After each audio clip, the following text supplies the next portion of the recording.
বজাৰৰ পৰা অনা পচলাটো কেনেকৈ খালোঁ চাওঁ আহক ৰাইজ। প্ৰথমতে মিহি কৰি কাটি ল'লোঁ আৰু তাৰপিছত এনেকৈ পিঁয়াজ কাটি দি ল'লোঁ।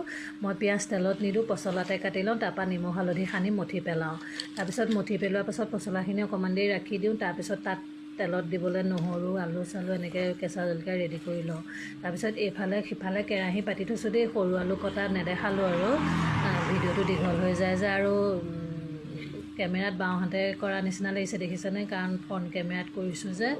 আৰু এইফালে এনেকৈ মঠি হোৱাৰ পাছত সিফালে কেৰাহী গৰম হৈ আছে, নহৰু আৰু কেঁচা জলকীয়া দি পেলাই এইখিনি ভাজিব লাগিব। এতিয়া এনেকৈ মানে আলুখিনি, সৰু আলুখিনি আগত ভাজি ল'ম, সিজাৰ পাছতহে পচলাখিনি দিম, তেতিয়াহে খাবলৈ দুইটা বস্তু মিলিব, নহ'লে আকৌ আলুৱে নিসিজিব পচলাৰ লগত একেলগে।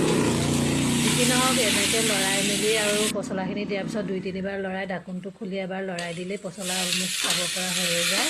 আৰু খুব কম হালধি, কম নিমখ দিছোঁ, বেছিকৈ দি পেলাই ইয়াৰ যোনখিনি গুণাগুণ মানে পচলা খালে ভাল, সেইখিনি মই বেছি মছলা দি মাৰি পেলাব খোজা নাই। গতিকে ইফালে আকৌ অকণমান দালিও লৰালৰিকৈ পাতি দিলোঁ, কচু দি পেলাই বেটিয়ে কলেজলৈ যিহেতুকে খাই যাব লাগিব, দিনটোলৈ যায় বৰ বেয়া লাগে, তো সেয়ে ভাবিলোঁ দালি অকণো পাতি দিওঁ। কলেজৰ পৰা অহাৰ পাছত আৰু বেলেগ কিবা চিন্তা কৰিব লাগিব আৰু এতিয়া এনেকৈ পচলা ভাজি দালি কচুৱে দি খুৱাই পঠিয়ালোঁ আৰু।